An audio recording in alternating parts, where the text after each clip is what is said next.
Прывітанне сябры, у жывым эфіры Белсату перадача «Двубой». З вами ведоўца Віталь Цыганкоў. Тэма сённяшняй дыскусіі – ці можна ісці на саступкі рэжыму, каб вызваляць палітвязняў. Удзельнікі «Двубою» маюць розныя адказы на гэтае пытанне. Сёння гэта кіраўнік агенцтва еўраатлантычнага супрацоўніцтва Валер Кавалевскі. Добрый вечар. Добрый вечар. І правнік нацыянальнага антыкрызіснага ўправлення Михаил Кирылюк. Прывітанне. Прывітанне.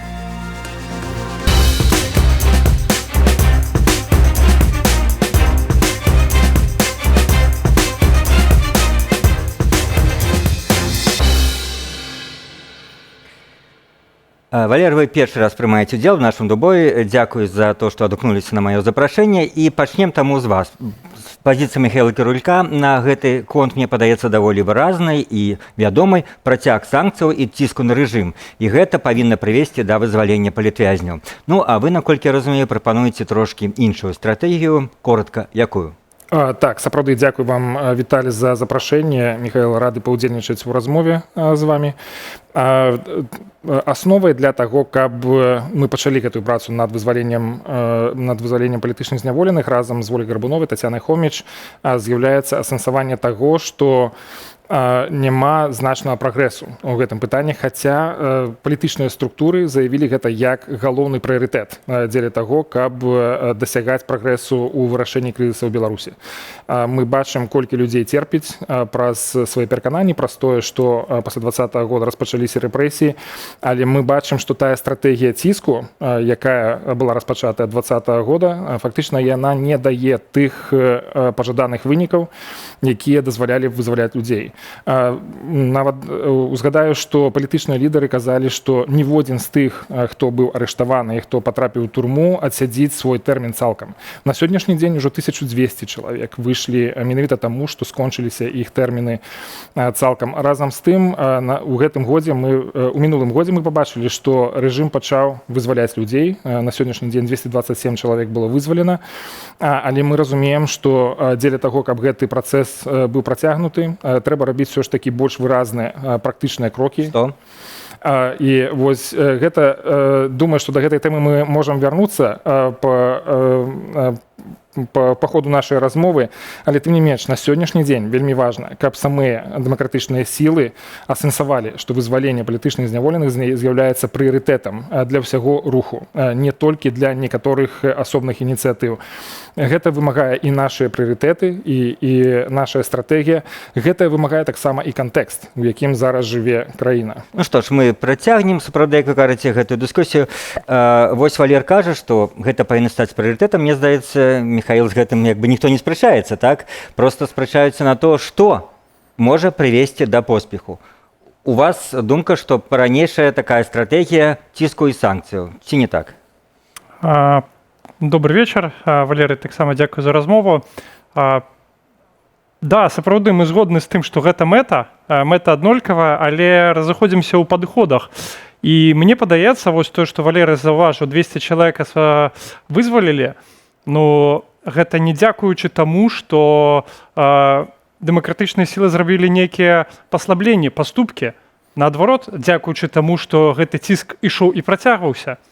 І мы не бачым такой залежнасці, што быццам бы хтосьці адмяніў санкцыі, хтосьці там прапанаваў Лукашенка ўзгадніць гандаль, хтосьці даў Лукашенка дыпламатычныя выгнанні і потым асвабадзілі палітвязняў. Мне здаецца, адбылося ўсё роўна наадварот. Павялічвалі ціск працягваўся, і тады Лукашенка пачаў. Больш за таго, Лукашенка сам агучваў умовы так званага паслаблення праз сваіх прапагандыстаў. Самараспусціце ўсе свае структуры, ідзіце ў камісію па вяртанню. Пакайцеся, припаўзіце на коленях. Кампенсируйте ущерб, каго памілуюць, каго пакараю, атрымаеце сколькі год трэба, адсядзіце і ўсё. Ну, мне здаецца, ніводны разумны чалавек на такія умовы не пойдзе, і быццам бы ніхто ў Беларусі да такіх умоваў паслаблення і не заклікае. Ну, сапраўды, што ж, бакі абмянялись першымі рэплікамі, і дыскусія будзе яшчэ больш змістоўна пасля таго, як мы паглядзім наш сюжэт, які падрыхтаваў Віталь Бабін, на гэты сюжэт прадставіць тэму дыскусіі сённяшняга «Двубою». У нее уникальные возможности в этом отношении. Улады пагадзіліся паказаць Віктара Бабарыку упершыню за амаль 2 гады рэжыму інкамунікада. Пасля доўгіх месяцаў невядомасці пра аднаго з галоўных супернікаў Лукашэнкі падчас выбарчай кампаніі 2020 года правладны блогер Роман Пратасевіч апублікаваў здымкі апальнага банкіра і кароткае відэа ягонага звароту да родных. Для мяне асабіста вось гэта ўся карцінка, уся яна пастановачная, безумоўна, карцінка. Яна выглядае як жэст для, ў першую чаргу, для Злучаных Штатаў Амерыкі і прэзідэнта Трампа, які будзе прымаць зараз прысягу. Купляйце, глядзіце, таварышы жывы, прабачце за цынізм. Яшчэ перад Новым годам Лукашенко чарговы раз памілаваў асобных палітзняволеных. На свабоду выйшлі 20 асобаў. Здавалася б, з'ява пазітыўная, калі б не рэпрэсіі, што на адрозненне ад памілаванняў не спыняюцца ні на дзень. Рэпрэсіі – это з'ява ўжо звыклая цягам 4 гадоў, а вось вызваленне і гэта некая з'ява новая. Вось таму адресат першы – гэта унутраная аўдыторыя, паказаць, што ўлады не такія жорсткія, што гатовы да нейкіх гуманных крокаў. Як гуманны крок лукашэнкаўцы ахарактарызавалі і магчымасць для Марыі Калеснікавай сустрэцца з ейным бацькам. Дыктатар пайшоў на такі крок толькі пасля таго, як журналіст BBC Стыў Роузенберг задаў яму пытанне, чаму ўлады так доўга трымаюць палітзняволеную без сувязі з вонкавым светом. И никакой это не шаг к улучшению отношений с вами. Не хотите вы с нами отношений, и не надо. Сястра Марыі Калеснікавай Тацяна Хоміч у сваю чаргу прапанавала некалькі крокаў, што могуць дапамагчы вызваліць палітзняволеных. Гэта паслабленне санкцыяў, умацаванне дыпламатычных намаганняў і вітанне кожнага вызвалення як гуманітарнага дасягнення. Здесь не может быть стоять вообще такого вопроса, бороться за человеческую жизнь или нет. Особенно в ситуации, когда сейчас мы видим, что люди не выдерживают, люди умирают. В тюрьмах очень у многих развиваются серьезные заболевания. Яшчэ адна прапанова, што гучыць ад асобных сваякоў палітзняволеных, гэта вяртанне заходніх дыпламатаў у Менск, каб хаця б часткова легімітызаваць рэжым, чаго ўжо даўно дамагаецца Лукашенко. Да чаго гэта прывядзе? Да таго, што Лукашенко адразу зразумее, што ён стаіць на правільным шляху, і будзе болей ціска, будзе болей арыштаў. Мы пра гэта ведаць не будзем, і будзе все як заўжды. Аднак эканамічныя санкцыі, як бы там ні было, вводзіліся перадусім не за парушэнне асноўных правоў і свабодаў у Беларусі, а за прымусовую пасадку самалёта Ryanair з Романом Пратасевічам на борце, а таксама за суўдзел рэжыму Лукашэнкі ў вайне супраць Украіны. Таму Захад чакае, што Беларусь адмовіцца ад падтрымкі Расіі ў гэтай вайне, адмовіцца ад падтрымкі военно-прамысловага комплексу Расіі, падтрымкі военной, бо, скажем, размещение на тэрыторыі Беларусі ядерной зброі, планы по размещению ракет «Орешник». Сам жа Лукашенко падчас сустрэчы са сваімі даверанымі асобамі зноў закарануў гэтую тэму, хаця, як кажуць, ніхто яго за язык не цягнуў. Никакого издевательства, никаких политзаключенных у нас нет. Не собираюсь я там, как президент, давить на кого-то. Это предвыборная кампания.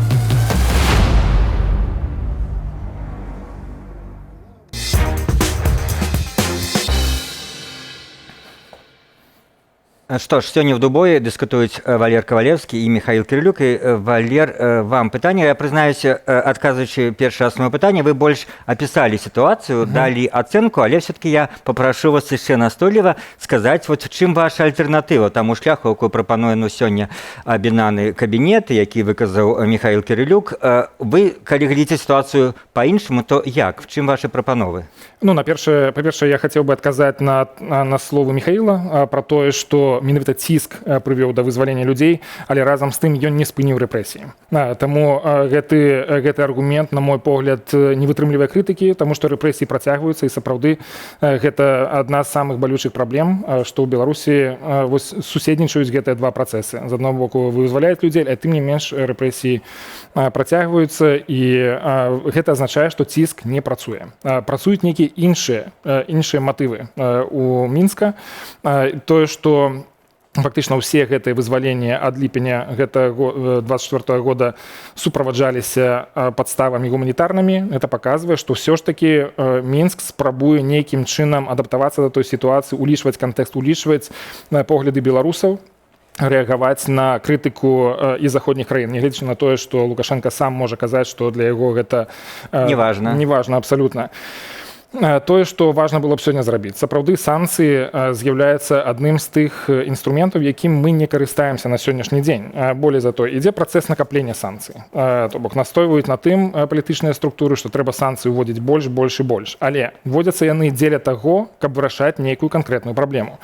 Калі яны не могуць памяняць паводзіны Лукашэнкі ў тым, каб спыніць рэпрэсіі, напрыклад, то яны могуць дапамагчы працягнуць вызваленне людзей. Бок можна адмяніць які-небудзь, скажем так, не самые страшные, не самые істотные, не звязанные с войной. Есть такие санкции? Я думаю, что санкции, связанные с войной, будут только узмацняться. Да, их не адменишь. Их не адменить. Але тым не менш, тыя санкцыі, якія вводзіліся ў сувязі з правамі чалавека, ці з захопам самалёта, ці з міграцыйным крызісам, я думаю, гэтыя санкцыі трэба разглядаць, думаць, якім чынам можна іх прапанаваць дзеля таго, каб стымуляваць. Может, они режиму не так и важны, не так они и болючие ему такие вот незначные санкции? Санкции важные. Санкции важные, і сімвалічна таксама Лукашенко хоча прадэманстраваць беларусам, што ўсё ж такі ёсць працэс, ёсць пачатак таго, што санкцыі прыпыняюцца. Зноў жа, мы тут гаворым менавіта пра прыпыненне санкцый. Да таго моманту, пакуль рэпрэсіі не спыняцца, мы не можам рызыкаваць тым, каб санкцыі цалкам адмяняць. Окей. Михаил, як вы глядзіце вот на такую прапанову? Нават аб'ектыўна нічога, што можа паўплываць на падтрымку вайны Расіі, не адмяняць, безумоўна, замарозіць пэўныя санкцыі, сказаць, вот мы замарозім, а ты вызваляй палітвязняў. Чым кепска? Лукашенко зараз ніхто не замінае вызваліць 1000 чалавек. Ніхто не замінае вызваліць 500 чалавек. Ён хоча за гэта нешта атрымаць, это ж гандаль. Ніхто не замінае яму зрабіць гэта наперад. Да? У яго які страх, што яму перашкаджае это рабіць? Пагроза то, што ён страціць уладу, ну там з гэтых 1000 чалавек, якія сядзяць у турме, ну максімум 100 вядомых палітыкаў, блогераў, лідараў мнений, уплывовых фігур. Усе астатніх, калі заўтра вызваліць, ментальны эксперымент, ну... Рэвалюцыі не будзе выходзіць. Я думаю, да, ніхто не сумняваецца, што ў час вайны, ў час там расійскай арміі і існуючыя ўзроўні рэпрэсій няма страху, да? Мяч на яго боку. Глядзіце, калі працягнем мы мысленны эксперымент, Лукашенко ж не ставіць такой умовы, што адмяніце мне 3 санкцыі і я асвабажу некалькі людзей. Но праз Тура, праз Азаронка, ён праз Губазіка, свой канал афіцыйны, неафіцыйны, ён кажа абсалютна чётка, ясна і канкрэтна. Здавайцесь, самораспускайцесь, вяртайцесь. Все, гэта яго умова. Бачите, можа, Тура адно, а дыпламаты лукашэнскія, можа, в гэты час кажа заходнім дыпламатам нешта іншае? Тое, што ён казаў, там, хацеце пачабута, мяняйце яго на латошку, ну, гэта ж спроба для чаго? Нават калі, вось, уявіце сабе яшчэ адзін эксперымент. Мы на ўсё гэта згадзіліся, да, там выйшлі дэмакратычныя сілы, сказалі, дзеля таго, каб 1500 чалавек выйшла, нас 120 чалавек, мы пойдём у Беларусь, сядзем у турму. Фантастычная гіпотэза. Яшчэ больш фантастычная. Лукашенко выпускае 1500, гэтыя садзяцца ў турму. Што за мяне заўтра Лукашенко пасадзіць іх зноў праз 3 дні? Нічога. Сітуацыя ў Беларусі не мяняецца. У Беларусі застаецца, акрамя тых 3000 закладнікаў, якія зараз фізічна ў турмах, все астатнія 9 мільёнаў, яны ў той больш-меншай степені таксама закладнікі. Любовага з іх могуць арыштаваць заўтра. І зараз колькасць арыштаваных толькі павялічваецца. Перад выбарамі у мяне дадзеныя кожны дзень арыштоўваюць, прыходзяць в обшукі, б'юць, сажаюць, выганяюць з краіны. Гэта не оттепель, гэта такая спроба легалізацыі рэжыму перад выбарамі праз імітацыю лібералізацыі. Ніхто не кажа, безумоўна, но всяком разе адэкватны людзі, што ёсць нейкая адліга, ёсць нейкія гульні Лукашэнкі. Але давайте паслухаем яшчэ адно важнае меркаванне Светланы Ціханаўскай. Узмацняць ціск на рэжым альбо наадварот зрабіць крокі яму насустрач дзеля нейкіх мэтаў. Гэта дзве стратэгіі вызвалення палітвязняў найчасцей гучаць ад прадстаўнікоў дэмакратычнай супольнасці Беларусі. Але ў гэтым пытанні пры взаимодействии с Заходом мае быць агульная незменная пазіцыя. Так лічыць, прынамсі, патлумачыла Белсату пазіцыю Светлана Ціханаўская. Мы бачым все санкцыі ці за ваенную дапамогу Лукашенка Расіі, ці за міграцыйны крызіс. А што тычыцца правоў чалавека, то нічога не было. І мы заўжды канцэнтравалі на гэтым увагу, што ўсе тыя, хто маюць дачыненне да катаванняў, да гэтых выракаў, якія даюць нашым героям, то яны павінны панесці адказнасць.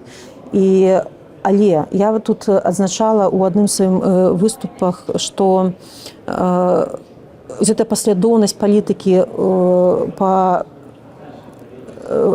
прасаванню рэжыма Лукашэнкі, па дэлегітымізацыі, па непрызнанню, яна павінна ісці рука об руку з нашымі намаганнямі па вызваленню палітвязняў ужо зараз праз нейкія гуманітарныя каналы, праз дыпламатычныя каналы. Але гэта не павінна быць зменай стратэгіі, зменай палітыкі, развязу ў дачыненні да рэжыма Лукашэнкі.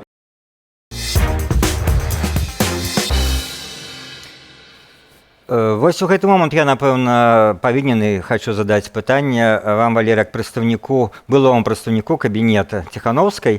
Чаму вы, в прынцыпе, сышлі? Вот у вас з'явіліся нейкія разыходжанні прынцыповыя, у тым ліку па гэтым пытанні, звязаным з санкцыямі палітвязнямі?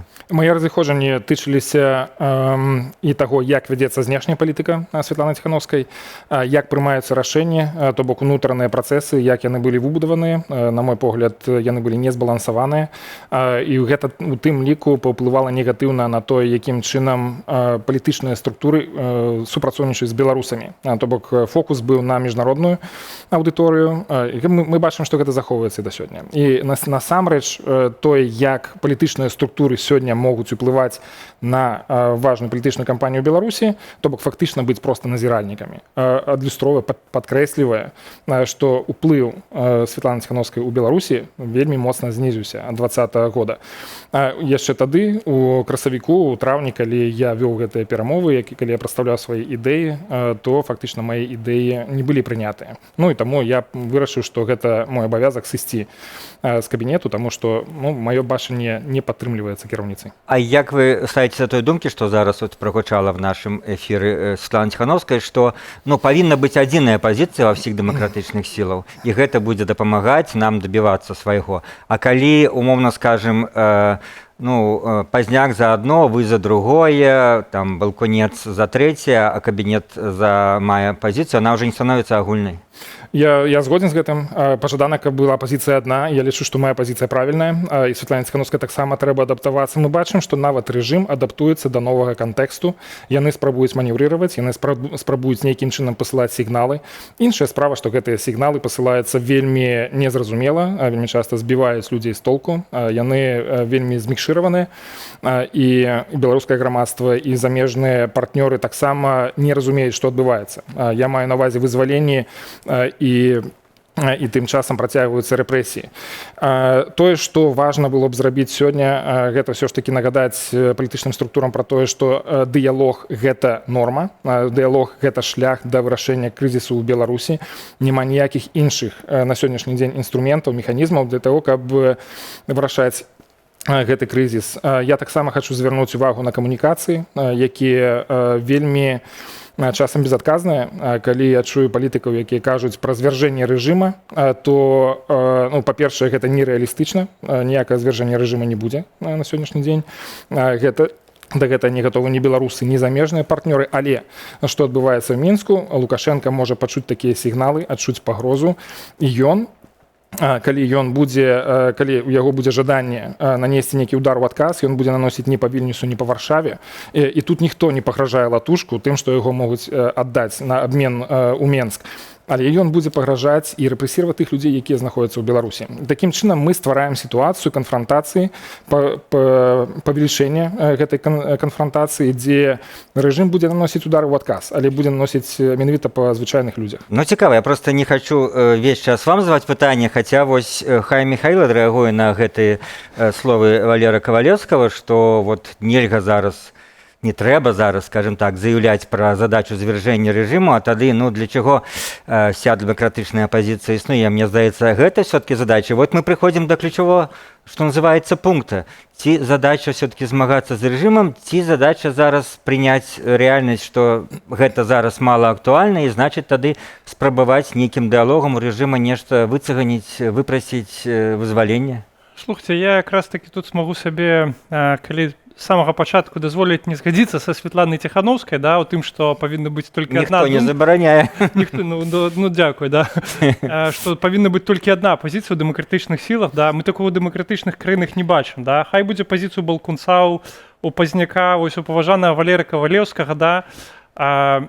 Гісторыя вельмі хутка пакажа, чая пазіцыя вельмі эфектыўная. Я гатовы, калі Валера мяне пераканае, што яго пазіцыя, вось, ён пакажа, мы вызвалілі там 500 палітвязняў, дзякуючы АБЦ, я гатовы пайсці, памяняць сваю пазіцыю і падтрымаць Валера, да? Там, ці Балкунца, ці Пазняка, да? Бо гэта жывыя людзі, я не вартыя лічных амбіцый. Але пакуль што я вось бачу гісторыю, як я бачу, што вось санкцыі ж да Лукашенка ўвадзіліся там з 90-х, так? Ну, у 2000-х былі, у 2010-м былі, пасадзіў санкцыі, вызвалілі. Я не памятаю гістарычны момант, а можа Валера мне памятае, калі спачатку здымалі санкцыі, а потым вызвалялі палітвязняў.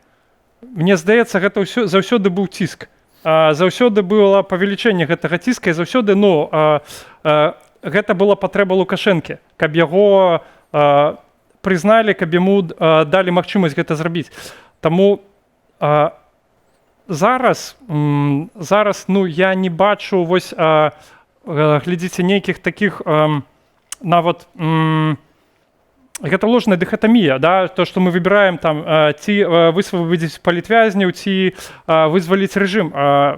У нас ёсць розныя структуры, которые ставяцца рознымі прыярытэтамі накірункі працы, і тое важна. Давайте паслухаем яшчэ одно меркаванне. Для вызвалення беларускіх палітвязняў можна выкарыстаць досвед камунікацыі, што адбываецца паміж Украінай і Расіяй, якія ваююць паміж сабой, але гэты досвед адбываецца ў справе абмену палоннымі. Так меркуе Александр Лойка, сузаснавальнік асацыяцыі родных і блізкіх палітвязняў. Пра гэта ён распавёў у эфіры студыі Белстат.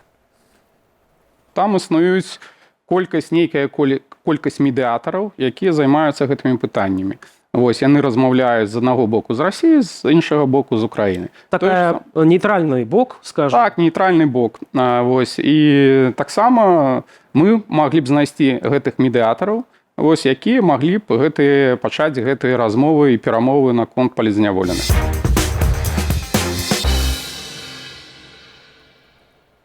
Ну вось, Михаил, як вы да гэтай думкі, бо вы якраз штосьці падобнае сказалі, што розныя структуры павінны займацца розным. Адны, можа быць, займацца, умоўна скажем, звяржэннем рэжыму Лукашэнкі, то, што Валер лічыць, што не трэба нават заяўляць, а другія будуць займацца пры гэтым вызваленнем палітвязня па нейкіх каналах, можа быць, нават не публічна. І такая праца, як все мы ведаем, ідзе, ну, пакуль не бачым нейкіх такіх вынікаў яркіх. Слухайце, ну, кожнае жыццё гэта вынік, і вельмі добра, што людзі гэтым займаюцца. Адносна вопыту перамоваў, я скажу, што, ну, тут варта параўноўваць, але не варта параўноўваць вопыт перамоў, але напэўна, для паспяховага выніку гэтага перамоў не хапае не толькі, каб быў досвед перамоў, а не хапае яшчэ вельмі важнага складніка, які быў украінцаў, да, захопленыя расійскія салдаты.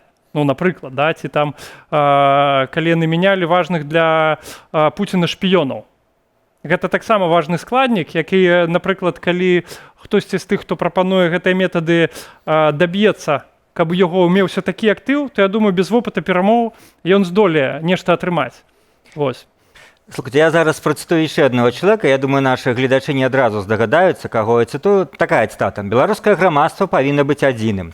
З кім не атрымліваецца гаварыць на адной мове, будзем наладжваць масты для ўзаемаразумення. Дыялог, а не раскол. Пошук шляхоў да выбудоўвання адносінаў. На сумленных прынцыпаў перагорнем старонку рознагалоссяў. Ну, вось, можа быць, пра перагорнем старонку, калі я сказала, вы, можа быць, здагадаліся, што гэта цытата Александра Лукашэнкі, а менавіта так званого кандидата ў прэзідэнта Александра Лукашэнкі сёння была апублікавана яго перадвыбарчая праграма. І хочу спытаць у нашых сённяшніх удзельнікаў, ці вы верыце ў гэтыя словы? То бок, ну, ці это пустая рыторыка, ці можа сапраўды ўлада хоча взяць менавіта такі курс на вот бліжэйшы, скажем, час? Конечно, хочется верить, что это не просто риторика, хотя мы уже говорили про то, что сигналы с боку Минска у 2024 году были вельми незразумелые и часто конфликтовали одни з одним. Мы бачим, что есть вызволение, але разом с тым есть репрессии и есть бесчеловечное обыходжение з людьми у турмах, есть померлые, як минимум 7 человек уже померли. И разом с тым, то, что сегодня мы прочитали в программе Лукашенки, и он сказал не про то, что вы будете паўсці до меня на коленях и вам треба сдаваться, а про то, что все ж таки есть некая перспектива диалога, и что он разглядае гэта як магчымасць. Гэта не означает, что мы повинны поверить на 100%, взять гэта за чистую монету и кіравацца менавіта гэтым. Мы таксама повинны сыходзіць з таких прагматычных, реалістычных позиций, что мы маем справу з вельмі жорсткім, бесчалавечным часам рэжымам, але тым не менш наша задача вызваляць людзей. І ў гэтым сэнсе я тут скажу, что одна справа, калі пытанне палітызуецца, іншая справа, калі ты бачыш праблему і думаеш, як гэтую праблему вырашыць. Я тут таксама хацеў бы звярнуцца вось да гэта абменнага фонду умоўнага, што можна прапанаваць. Гэта тыя самыя санкцыі. І нават сам Павел Латушка казаў пра тое, што наш абменны фонд гэта санкцыі, то чаму мы ім не карыстаемся гэтым абменным фондам? А, до речі, я спитаю, Валер, чим ви патлумачите, що такі різні сигнали йдуть від улади? То, що там, як некоторі лічаться, правда, є два нейких лагера, умовних ястребов, голубов. Ці це Лукашенко так спеціально гуляє, каб сьогодні визволю, завтра арештую, сьогодні скажу про те, що кризис мігрантський зменшу, а завтра скажу про те, що можу в будь-який момент його вернуть. От чим ви патлумачите ці різні сигнали? Две причины. По-перше, гэта страх, які апанаваў Лукашенко пасля 2020 года. Все ж таки гэта быў шок і траўма для яго. І ён не хацеў бы паўтарэння гэтай сітуацыі. І напярэдадні выбараў 26 студзеня, я думаю, што усе былі ўпэўнены ў тым, што вось гэты ціск на людзей працягнецца, і рэпрэсіі працягнуцца. Другое, гэта фактар Расіі. Лукашенко не хоча праз аслабленне сітуацыі ў Беларусі, праз спыненне рэпрэсій і вызваленне людзей стварыць уражанне ў Крамлі, што ён спрабуе разварочвацца на захад, што ён спрабуе нармалізаваць гэтыя адносіны. Хаця нават у той самай праграме сённяшняй мы можам прачытаць, што ён кажа пра нармалізацыю, неабходнасць нармалізацыі адносінаў з захадам, бо менавіта там нашы вельмі важныя інтарэсы у гэтых адносінах. Таму яму тут прыходзіцца танцаваць даволі складаны танец, улічваць вельмі розныя фактары. Мы таксама гэта павінны улічваць і, ну, скажам так, падыгрываць дзе можна. Михаил, вот як, улічваючы гэты сапраўды его словы, як ён дакладна сказал, накіраваць свае намаганні на аднаўленне дыалогу з Захадам і нармалізацыю адносін з суседзямі, перарваных не па нашай віне і не па нашай ініцыятыве. Улічваючы, што як бы он не казаў, што Захад ему не важны, все-таки гэта і эканоміка, і палітыка, і все астатняе, взяць яго за жабры, от менавіта, ці за нешта іншае, менавіта, каб адносіны з Захадам паставіць на кон. Што мы можам палепшыць адносіны з Захадам, калі, ну вот зноў такі вызваліш палітвязняў. Я ўсё ж таки больш верю дзеянням, чым словам. І гледзячы па дзеянням, тут я не бачу нейкіх там значных перамен у лепшы бок. Па-другое, вось недавно выступаў Сікорскі, Валер, напэўна, бачыў. Ён казаў пра аднаўленне руху на памежных пунктах Польшчы і Беларусі, і ён вельмі проста пералічыў тыя пункты, якія перашкаджаюць. Вызваляйце пачабуты, ён дагэтуль не вызвалены, спыняйце мігранцкія атакі на мяжы, яны дагэтуль не спынены. Вось гэта канкрэтныя дзеянні, зрабіць якіх Лукашэнку не дасць ніякой пагрозы яго ўладзе. Да? Нет, так пытанне ж тым, што ён думае, што он за это атрымае. Это ж козыры, якія не хочацца аддаваць ні за што. Ты іх ставіш, а тебе за гэта Захад скажа, ну дзякуй, ты хорошы, і все, нічога не пойдзе на сустрач. У тебе застаецца яшчэ 9 мільёнаў патэнцыяльных закладнікаў, 3-4 закладнікаў, якія рэальна ў турме, ракеты пасярэдзіне Еўропы, да, магчымасць пагрозы Літве, Польшчы і Украіны ваенным чынам расійскімі вайскамі, тое, што робіцца перыядычна, і тыя пагрозы, якія быццам бы не спыняюцца, ну, я б не сказаў, што ў яго няма чым тут гандляваць. Давайте звернемся до нашай традыцыйнай рубрыкі нашай праграмы «Двубой». Это калі удзельнікі дыскусіі задаюць адзін аднаму пытанні. Ужо, напэўна, саспелі нейкія магчымасці удакладніць пазіцыю, ці можа нават нейкім уедлівым пытаннем паказаць на недакладнасць пазіцыі. Валер, што вы хацелі у Михаила спытаць? Ну, першы такой уступ, что прошло 4,5 гады после 2020 года. На сегодняшний день Беларусь находится у катастрофичном стане по всех параметрах. И это и экономика, это и громадство, это и оборона, это и наше международное становище. И это вынік супрацьстаяння. І, канешне, тыя дзеянні, якія прывялі да гэтага стану, яны рабіліся рукамі Лукашэнкі, рашэнні, якія ён прымаў. Это тое, што рабіў ён, менавіта ў супрацьстаянні з дэмакратычным рухам. Калі мы працягнем гэтую траекторыю і паглядзім, куды гэта яшчэ далей прывядзе, да знікнення краіны, можа, да знішчэння цалкам грамадства, да дэмаграфічнага крызісу, калі мільёны беларусаў выедуць, не сотні тысяч, то і мы бачым гэтую сітуацыю, што дэмакратычныя сілы, палітычныя структуры могуць і павінны зрабіць, абавязаныя зрабіць для того, каб спыніць гэты працэс, каб не згубіць нашу краіну. Тут пытанне палітычнай адказнасці. Што палітычныя лідары сёння павінны зрабіць для того, каб адаптаваць стратэгію, для того, каб не згубіць нашу краіну. І я б на сённяшні дзень звузіў нашу стратэгію менавіта да пытанняў незалежнасці, захавання яе і выратавання людзей. Я думаю, Валерый, тут у нас пытанне ў тым, што наша незалежнасць, яна вельмі фармальная, і яна ўжо ў вялікім сэнсе згубленая. І наша незалежнасць зараз ад Расіі, яна вельмі фармальная і насамрэч уяўляе сабой вялікую залежнасць ад Расіі. І тое, што мы павінны зараз рабіць, да, я не скажу вам за усе дэмакратычныя сілы, але мой асабісты погляд, што гэта барацьба ось Лукашэнкі з дэмакратычнымі сіламі, гэта частка больш вялікага маштабу барацьбы Расія супраць Захаду. Ну, неяк так, ва ўсякім разе, Пуцін гэту барацьбу прадстаўляе, як ён яе агучвае публічна, і дыпламатычна, і недыпламатычна. І сітуацыя ў Беларусі производная ад гэтай сітуацыі на фронце ў тым ліку і ў санкцыях. У Беларусі адзіная з Расіі эканамічная прастора. Калі зараз Захад здыме санкцыі з Беларусі, ён дасць Расію карт-бланш на свабодны гандаль праз Беларусь як праз офшор. Таму я магу сказаць, што мне падаецца, да канца вайны ў яго няма прычын для гэтага. Таму што мы павінны зрабіць, каб даць шанец Беларусі вызваліцца ў канечным выпадку, павялічыць санкцыі, каб гэта магло паслабіць Расію. І калі Расія будзе паслаблена настолькі, што яна не зможа падтрымліваць Лукашэнку, тады ў Беларусі будзе шанс вызваляцца. Гэта тое, во што я верю. Што ж, дзякуй. І Михаил, дазволіце, можна я пракаментую? Коротка. Вельмі коротка. Тое, што я пачуў, гэта стратэгія назірання. Але гэта не стратэгія палітычных сіл, якая паказвае сваю суб'ектнасць, сваю здольнасць прымаць рашэнне, адаптавацца, рэалізоўваць гэтае рашэнне. Стратэгія дапамагаць Украіне перамагчы Расію, гэта не назіранне ўсё ж такі. Гэта рыторыка. Тут, насамрэч, гэта рыторыка, за якой мала што стаіць. Санкцыі, якія ўводзяцца супраць Беларусі, яны у тым ліку супраць Расіі.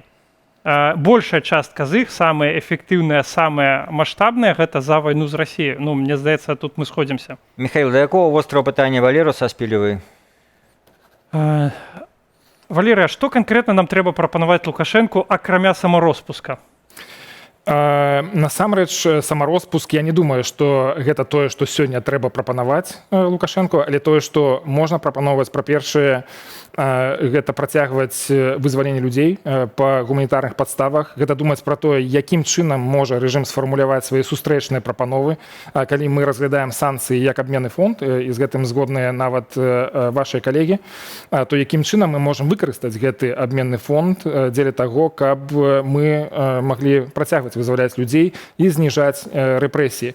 Тое, што сёння таксама прагучала ў праграме Лукашэнкі, гэта яго заклапочанасць станам незалежнасці, дзяржаўнасці нашай краіны. Ён пра гэта казаў і раней. Ну, такі, да, змагар за незалежнасць, які сам паставіў яго пад пытанне, пад сумнеў з сваёй палітыкай.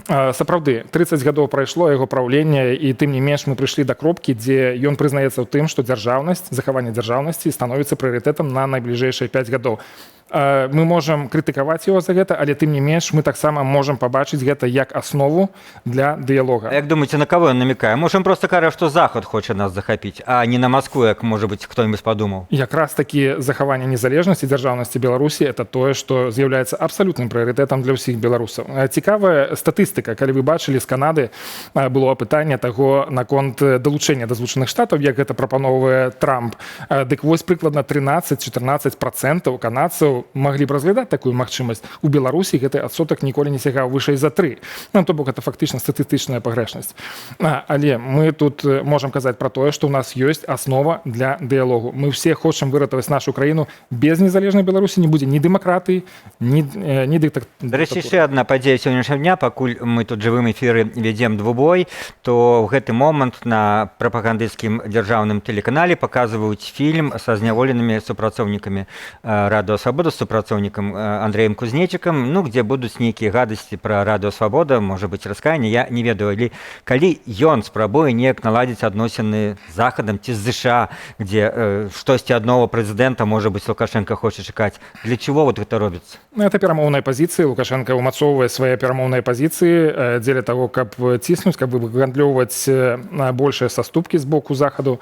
Злучаныя Штаты ў гэтым сэнсе это самы галоўны партнёр. Тады ён нікога не будзе выпускаць, калі это ягоны, сапраўды, як мы кажам, козыры. Слухайце, а можна ўсё ж такі удакладняючае пытанне, дык ўсё ж такі. Вось я кажу, апіраючыся на словы прапагандыстаў Лукашэнкі, да, там яны ў адкрытых крыніцах, да, што трэба зрабіць, каб пайшлі на перамовы, да. Вось яны кажуць, вяртайцеся, садзіцеся ў турму, кампенсуйце ущерб, самораспускайце структуры. Всё. Вось гэта іх канкрэтная паслядоўная чёткая пазіцыя. Што дае вам падставы думаць, што есть недзе тайная іншая пазіцыя? Ці што могуць яны яшчэ хацець ад нас, каб акрамя гэтага, што трэба ад нас паставіць на кон? Ну, санкцыі вы упамянулі, большая часть гэтых санкцый, іх вельмі проста адмяніць. Трэба Лукашенка вывесці расійскія войскі, выйсці з усіх расійскіх ваенных дамоваў, сказаць Пуціну, твоих войск заўтра няма, военных баз няма, солдат няма, мы спыняем полностью сотрудничество в военной сфере. Что будет далей, я думаю, мы все догадываемся, да, будзе новая интервенция. Гэтага ён не зробіць. Што яшчэ? Тое, што мы павінны зрабіць, мы павінны падказаць рэжыму, што трэба зрабіць. І менавіта фармат дыялога, гэтыя фарматы могуць быць розныя. Это экспертныя супольнасці, гэта могуць трохбаковыя фарматы з удзелам замежных партнёраў, дзеля таго, каб яны дапамагалі нам, спрыялі гэтаму дыялогу, каб мы давялі гэтую пазіцыю і каб рэжым таксама, Мінск таксама зразумеў, якія ёсць хады дзеля таго, каб вырашыць нашы сістэмныя праблемы, каб мы выратавалі краіну і людзей. Слухайце, а Лукашенко увогуле без Пуціна можам пайсці на гэтыя перамовы? Вось такое... Ну, цікавае пытанне.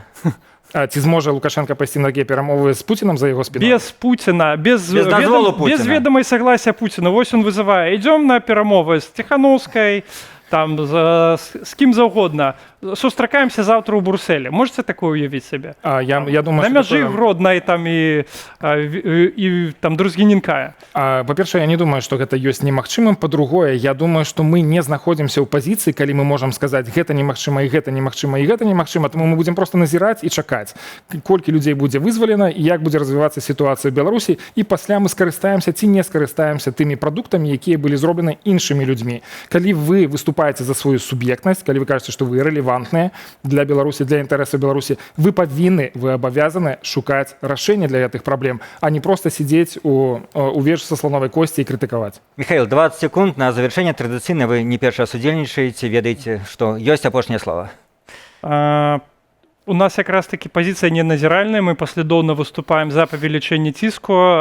Мне падаецца, што гэтыя людзі, я сапраўды меў даволі шмат перамоваў, будучы адвакатам з беларускімі КДБшнікамі, яны добра разумеюць язык сілы.